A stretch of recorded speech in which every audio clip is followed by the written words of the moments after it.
Hey guys, what's up? So today we're going to be talking about the basics in what we call layer masking or layers or whatever in Photoshop. So if you've not heard about that before, or you have heard and you don't know what it is, we're going to go through just the real fundamentals in 5 minutes so you can kick off, start playing around with it, have some fun, and I'll show you how it will genuinely really impact your images. Now if you've not been here before, it'd be really great if you could hit that subscribe button, hit like if you find my videos useful, and hit notifications. I also do some vlogs, so check them out and give me that support would be fantastic. What's going to work today is I'll bring up Photoshop on your screen and I'll talk through what I'm doing and hopefully give you those tips.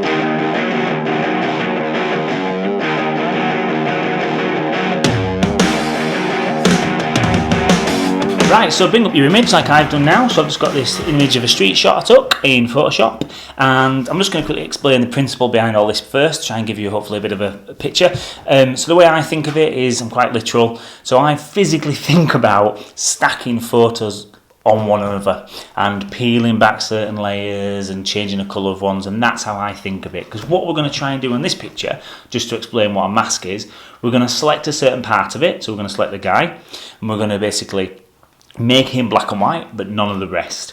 Now, you can do this with anything, and the way to think of that is, all we're basically doing is, if you had two pictures copied in real life, basically what we're doing is, imagine taking that chap out, cutting him out physically, and making him black and white, and sticking him on the picture that's in colour. So he's just black and white. That's pretty much what we're doing. That's how I think of it anyway. So let's crack on. So the first thing you need to do then is bring up the image, like we said. Here we go, we've got him here. And the next thing you need to do is select what it is on the image you want to do something different to. So you've got a little tool up here, this little sort of pen looking thing. It's called a quick selection tool. You click it and it gives you some options. You've got plus, minus up there. So plus is obvious probably, you can select stuff, minus you can take stuff away. So we're just going to select this chap here and we're going to then what we call mask it, or select and mask it, or add a layer, whatever you want to say. And what I'd say really quickly before I do this here is, think of the audience, by the way, because people get very, very particular in it, and I get that, we're probably all quite obsessive. However, you know what, if this is only for Instagram, for instance, or Twitter, remember that I did a bit of a trial a few weeks ago of who looked at what on my account, and 95% is from mobile devices. So just remember that no one's going to see this beyond probably 3 inches. So the selection tool is fantastic, particularly on this one because he's in black and it's a white black background. So we select him here, and there'll be a little bit that's not right, for example, between his legs. So we go to the minus, and then we select it under there. But I'm not going to spend absolutely hours doing it because this is literally just an Instagram pic. I'm not doing it for a client where it's going to be on a billboard, and we go into super detail. So just, I suppose, just remember that. It's just a bit of a tip, really, for you. So yeah, we've selected him. So the next thing you need to do is hit that select and mask button on the top row. And what we're doing then is we're going to tell the system pretty much what we were just chatting about. We are going to create this new layer, but just with this chap. Now, you can see straight away this is the view it gives you. It's called onion skin. So you can see the difference of what actual your picture is and the person. Now, I prefer overlay to start, but you can see straight away if you've got any glaring obvious errors because it's against a clean background and it's not as confusing as the other one. Now, you've got 3 options to play with here to try and refine it a bit better. It's called global refinements. You've got smooth, feather and contrast. Smooth is basically a way to blur the pixels around the edge of what you've selected. So it's a bit easier with this one because this is in black and there's a white background. But if you're going to go to 100, you can see how blurry it is now. And it's just a way that if you've got a moving subject, it might be easy to blur them into it and it wouldn't be obvious that you might have slightly tweaked a certain part of it. Because also remember that a lot of the images that we're going to do are not going to be as obvious as this.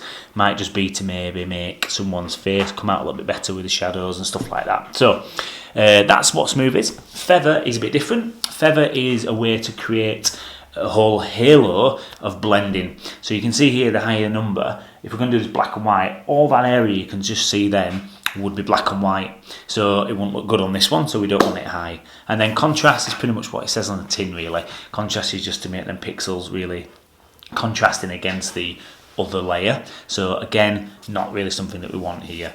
Now I'm doing a really obvious one, to be fair, with black and white, but you can imagine what we usually do for is I'd use it for my shadows to make the shadows that little bit harsher, but not so harsh to look obviously fake. So you're just tweaking it a little bit, but this is the way to sort of to do that.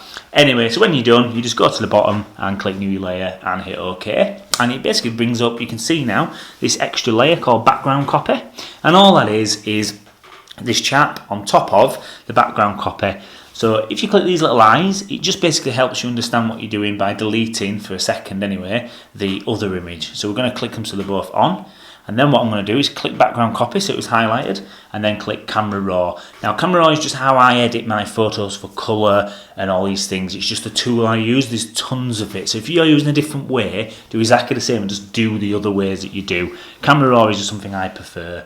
Now for the obvious ones here, we're going to make it black and white. So I'm just going to play around with this. But like I was saying before, in a real life situation, say I were using that shadow of that rhino looking thing, I'd probably go into it, make it a little bit more contrasted, slide up, and make the shadows less so it's more intense, and then you hit OK. So now, boom, we click the background, it's gone. If we click it on, it's black and white, the rest of the image is in colour.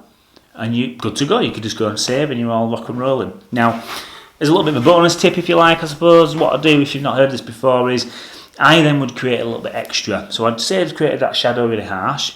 You go to here, which is basically adding a third layer, an adjustment layer we call it, and you've got all these options. Go and have a play. Honestly, just click them all and just have a little play around, and I'll put some more videos out about what each one means later on, but have a play. Now for today we're going to go on the curves, so I'm going to add this extra layer. Now if I mess around with this curve, you can see it's going to basically produce differences for the whole image.